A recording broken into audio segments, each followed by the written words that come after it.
Мінекей қайнап жатырды. Мінекей уксусты салсаңызда мінекей қайнап жатырды. Уксусты құясыз ба, құймайсыз ба, әркім өз қалауыменен. Уксусты құймаса да күшті, дәмі өте күшті. Ал шамалы қышқылдау қажет болса, онда кішкене 1 чайный ложка немесе 2 чайный ложка, яғни 1 столовый қасық уксус құйсаңыздар болады. Мен 1 столовый қасық уксус құйдым. Өте қатты толтырмай, нормадағы уксусты құйдым. Енді осы қайнап жатқан кезінде мінекей 2 сағат мен бұл жерде мына помидорды тазалап, жаңағы бәрін кесіп, осы кастрюльға, мына 10 литрлік кастрюльға толтырдым. Осы 10 литрлік қазанның ішінде жаңағы 7 килограмм помидор, 15 штук полугоркий болгарский перец бар, және 350 миллиграмм жаңағы подсолнечный бесапығы подсолнечный масло бар, сондай-ақ 2 ас қасық тұз бар. Осының барлығы бір қазанның беті нықтап толтырды. Енді қойып қайнаттық. 2 сағат қайнағаннан кейін бұл көріп отырсыздар, толы қазанның азайғанын, осында болып азайды. Мінекей помидорды қайнап бастады уксус құйғаннан кейін. Мен 1 столовый нормадағы қасықпенен салдым. Уксус салмасаңыз да өз еркіңіз 1 чай қасық немесе 2 чай қасық немесе жаңа 1 столовый қасық уксус қоссаңыздар болады, шамалы қышқылдам кіру үшін. Мен 1 чай қасық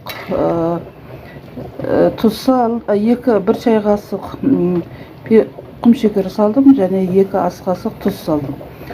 Бұл жерде 15 штук жаңағы жартылай полугоркий перец, болгарский бұрыш, қызыл түрінен, және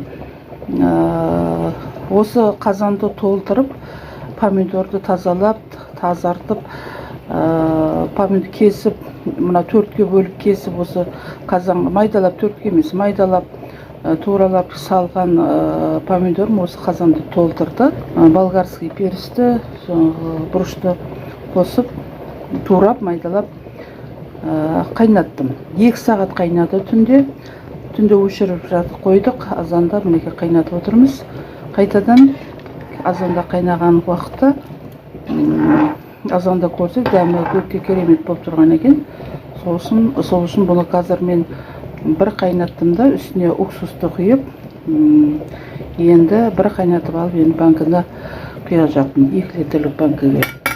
Бұл қоспаға мен қайнамастан алдын 1,5 стакан подсолнечный масло бесапығы және 2 столовый ас қасық тұз қосып бірге қайнатқан болатынмын.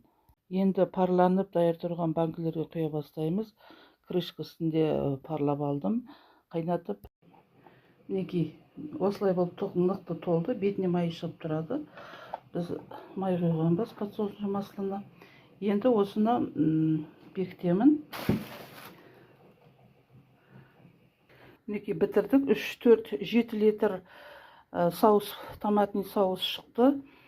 Бұл соусты барлық тағамдардың қосып араластырып жеуге, нанға жағып жеуге, палаумен жеуге, сондай-ақ томатный паста ретінде де тамаққа салуға болады. Өте керемет дәмді паста, томатный паста әрі соус болып шықты.